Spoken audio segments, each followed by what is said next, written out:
বিসমিল্লাহির রহমানির রহিম। আসসালামু আলাইকুম। জনতা রান্নাঘর থেকে সবাইকে জানাচ্ছি শুভেচ্ছা। আশা করি সবাই ভালো আছেন। আজকে যে রেসিপিটি করব সেটা হচ্ছে মাছের কাবাব করব। এখানে এইজন্য 250 গ্রাম বড় মাছ নিয়ে নিয়েছি। আর এটার যে স্কিনটা থাকে সেটা ফেলে দিয়েছি। আর এখানে আমি একটু লবণ দিয়ে দিচ্ছি। এখন ব্ল্যাক পেপার দিয়ে দিচ্ছি। এটা এখন মাখিয়ে নেব।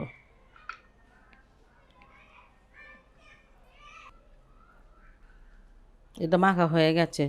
এখন মাছগুলো ভেজে নেব। মানে ওইভাবে কড়া ভাজবো না।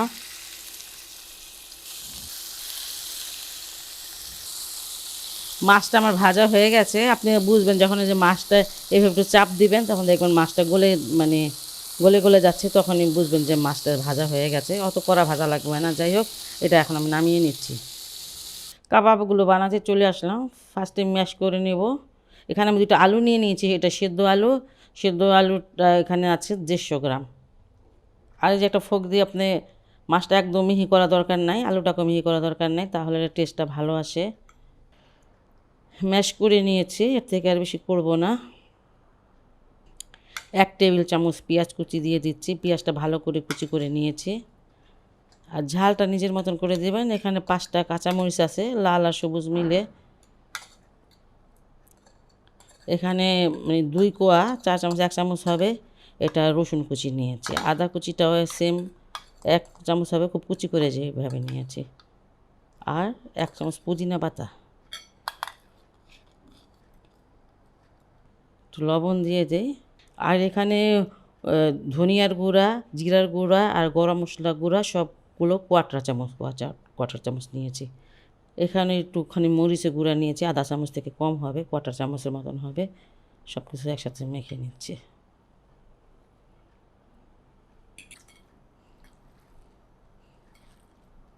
সব কিছু ভালো করে মাখিয়ে নিয়েছি, কিন্তু ভর্তা করা যাবে না।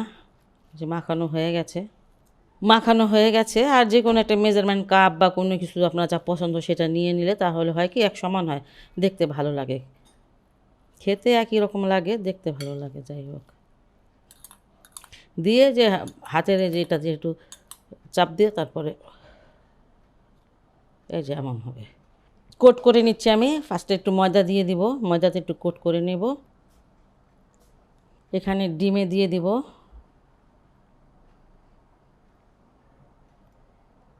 তারপর দিয়ে দেব ব্রেড ক্রামে।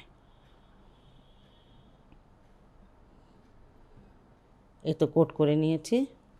এইভাবে সবগুলো কোট করে নিব। কাবাবগুলো ভাজতে চলে আসলাম।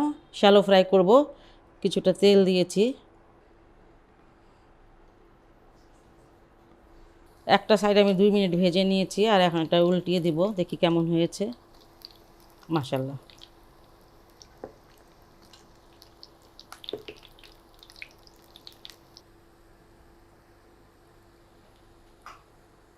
উল্টিয়ে পাল্টিয়ে 4 থেকে 5 মিনিট এটা ভেজে নিলাম, আর এটা ভাজা হয়ে গেছে। এখন আমি এটা নামিয়ে নিব। আজকে যে রেসিপিটি করব সেটা হচ্ছে শামি কাবাব। এখানে আমি একটা প্যান নিয়ে নিয়েছি, আর এখানে 400 থেকে 500 গ্রাম আছে গরুর গোশত। সেটা এমন করে করে কেটে নিয়েছি, একটু বড় করেই।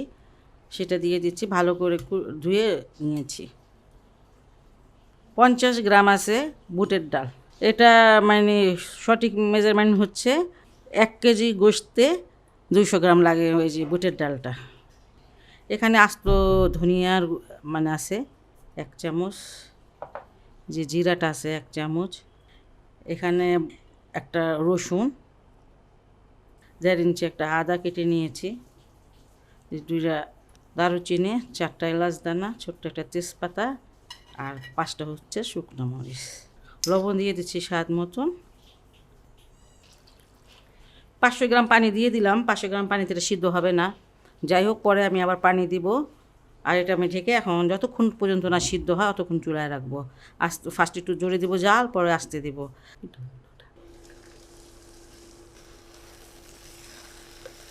দেখেন একদম মানে আমি এমনভাবে সিদ্ধ করেছি, সব গলে গেছে। ডালগুলো পর্যন্ত গলে গেছে। ডাল কিন্তু আমি আগে ভিজিয়ে রাখিনি, তারপরেও ভালো করে সিদ্ধ করে নিলে সব কিছুই গলে যায়। আর এটা এখন আমি নামিয়ে নিব। আর এই তেজপাতা, দারচিনি এই দুটো ফেলে দিব।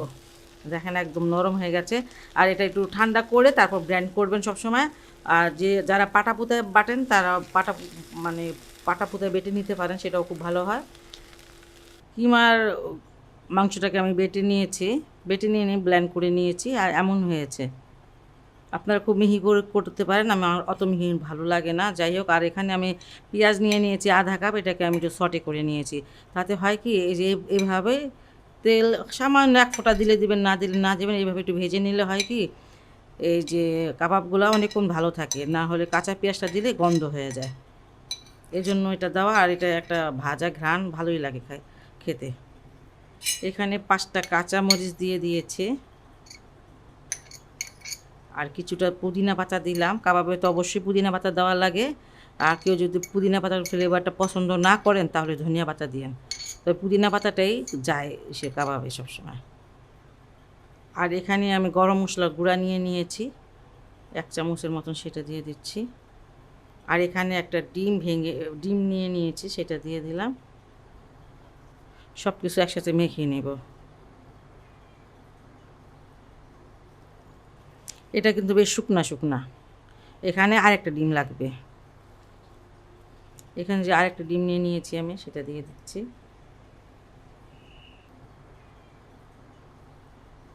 এখানে কিন্তু আমি লবণ দিই নাই, সিদ্ধ করার সময় দিয়েছিলাম। আর এখন একটু লবণ দিয়ে দিচ্ছি, লবণটা একটু কম। অনেক বেশি বড় করার দরকার নেই, একদম ছোটো করার দরকার নেই। ছোটো ছোটো একসময় আমরা খেতাম, মা বানাতো, টিকিয়া কাবাব বলতো সেটাকে।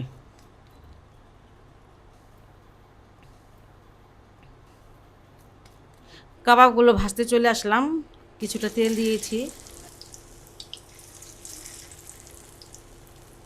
এক সাইড 2 মিনিট ভেজে নিলাম, আর এখন উল্টিয়ে দিচ্ছি। মাশাআল্লাহ, কালারটা সুন্দর হয়েছে। আঁচটা মাঝারিতে রাখবেন। কাবাবগুলো উল্টে পাল্টে 4 থেকে 5 মিনিট ভেজে নেবেন। আপনাদের পছন্দের মতন কালার হলে পরে নামিয়ে ফেলবেন। আজকে যে রেসিপিটি করব সেটা হচ্ছে চাপলি কাবাব বা চাপ্পাল কাবাব। আর এই কাবাবটা বানানোর জন্য এখানে আমি আস্ত ধনিয়া 2 চামচ নিয়ে নিয়েছি, জিরা 2 চামচ, আর এখানে আজওয়াইন আছে 1 চামচ। এটাকে আমি ব্লেন্ড করে নিব, আধা ভাঙা করে নিব, মানে পুরোপুরি গুঁড়া করব না, এটাকে আধা ভাঙা করে নিতে হবে। এখানে বিফের কিমা আমি নিয়ে নিয়েছি প্রায় 1 কেজির মতন, কিন্তু এটা ফ্যাট থাকতে হবে। এটা তো অবশ্যই আমি চর্বি দিয়েছি কিছুটা, চর্বি না থাকলে ভালো লাগবে না। আর এখানে আমি 1 বাটি দিয়ে দিলাম পেঁয়াজ কুচি, কিমার মতন করে কুচি কুচি করে পেঁয়াজটা কাটতে হবে। এই খুব কুচি করে কিমার মতন করে কাঁচামরিচ দিয়ে দিয়েছি এখানে 4টা ছোট ছোট।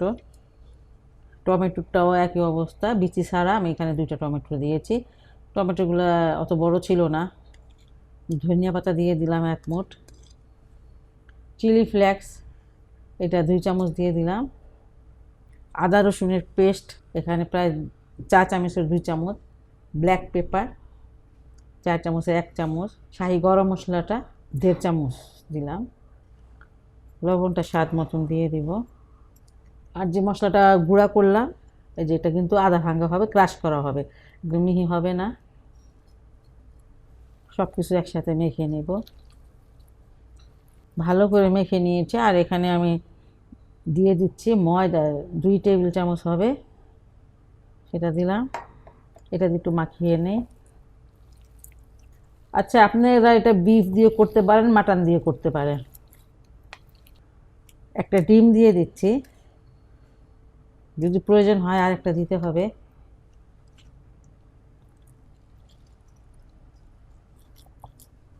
টকের জন্য আমি একটু লেবু দিয়ে দিচ্ছি, 1 চামচের 2 চামচের মতন হবে, 1 চামচ না। এটা আমি এখন রেস্টে রেখে দেব। কম হলে আধা ঘন্টা রাখবেন, না হয় আরও বেশি রাখতে পারলে 2-3 ঘন্টা রাখতে পারলে ভালো। আমি আধা ঘন্টার জন্য রেখে দিলাম, একটু ঢেকে রেখে দেব। প্রায় ঘন্টাখানি এটা রেস্টে রেখেছি। চাপলি কাবাব বা চাপাল কাবাবগুলো বেশ বড় বড় হয়, আপনি যতটুকু মানে বড় করতে চান। অনেক সময় হয়তো প্লেট নিয়েও করা যায় এটা। এই যে নিয়ে নিলাম, একটু লম্বাটে করে নিলাম। যদি একটু আঠালো থাকে আপনাদেরটা, তাহলে একটু পানি দিতে পারেন, কিংবা একটু তেল লাগিয়ে নিতে পারেন। আমারটা কিছু দেওয়া লাগলো না। যাই হোক, এইভাবে করে বানিয়ে নেব। দেখেন, একটু বড় বড় করে ভাজতে চলে আসলাম। কিছুটা তেল দিয়েছে, এরকম আস্তে দিতে হবে। এখন এটা কোনো নাড়াচাড়া করবেন না। আর হচ্ছে কি, একটু আঁচ বেশি রেখে ওটা ভাজবেন। যদি আপনি কম আঁচে ভাজেন, মচমচা করে ভাজেন, তাহলে ভিতরে জুসি থাকবেন না, কটকটা হয়ে যাবে, খেতে একটু ভালো লাগবে না। উল্টিয়ে দেখি কী কালার হয়েছে। আস্তে করে উল্টাতে হবে, দুইটা কিছু নিলে ভালো হইতো।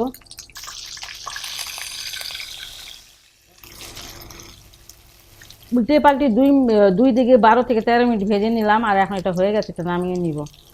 আজকে যে রেসিপিটি করব সেটা হচ্ছে ডিম আলুর কাটলেট করব। একটা ফ্রাই প্যান চুলায় দিয়ে দিয়েছি, আর এখানে কিছুটা পেঁয়াজ দিব।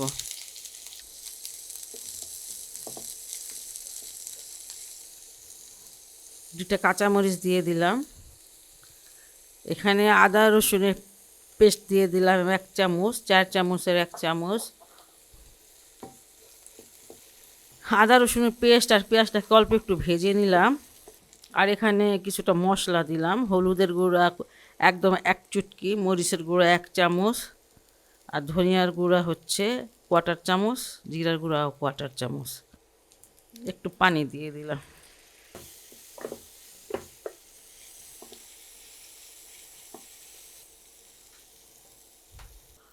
এখানে আমি 2টা ডিম দিয়ে দিব।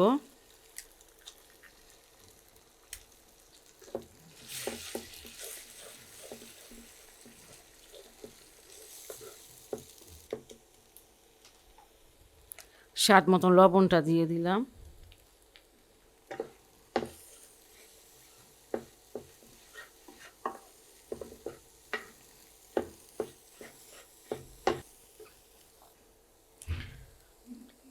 এখানে আমি 200 গ্রাম আলু সিদ্ধ করে তারপর চটকিয়ে নিয়েছি, সেটা দিয়ে দিলাম।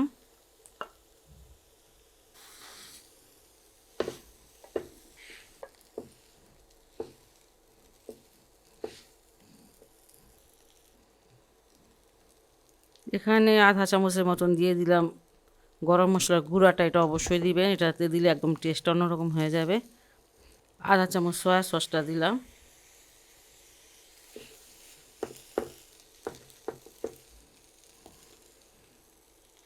এই 1 চামচ দিয়ে দিলাম কাঁচামরিচের সসটা, সেটা দিলাম 1 চামচ। আপনার থাকলে দিয়ে, না থাকলে দিলেও না দিলেও হবে, দিলে আর কি টেস্টটা ভালো আসে, এই যা। আর এখানে কিছুটা ধনিয়া পাতা দিয়ে দিলাম, পুদিনা পাতাটাও দিতে পারেন। চুলাটা আমি বন্ধ করে দিয়ে এই যে 1 মিনিট একটু নেড়ে চেড়ে নেই। আলু আর ডিমটা আমার হয়ে গেল, এটাকে আমি এখন ঠান্ডা করে তারপর কাটলেট বানাবো। এখানে আমি কিছুটা আলুর ডো নিলাম, মানে এই আলুটা নিলাম। আপনারা আপনাদের পছন্দ অনুসারে নেবেন, ছোট করবেন নাকি বড় করবেন। এই যে একটু হাত দিয়ে একটু মুছে নিতে হবে, এইভাবে একটু গোল করে। আমি একটু লম্বা শেপে বানাবো, তারপরে যে একটু লম্বা করে নেব। এখানে আমি একটা ডিম ফেটে নিয়েছি ভালো করে, আর ডিমের মধ্যে এই কাটলেটটাকে আগে একটু কোট করে নেব, তারপরে এই যে ব্রেড গামে। এই তো হয়ে গেল এটা আমার। এইভাবে সবগুলো করে নেব। এই যে কাটলেটগুলো ভাজতে চলে আসলাম।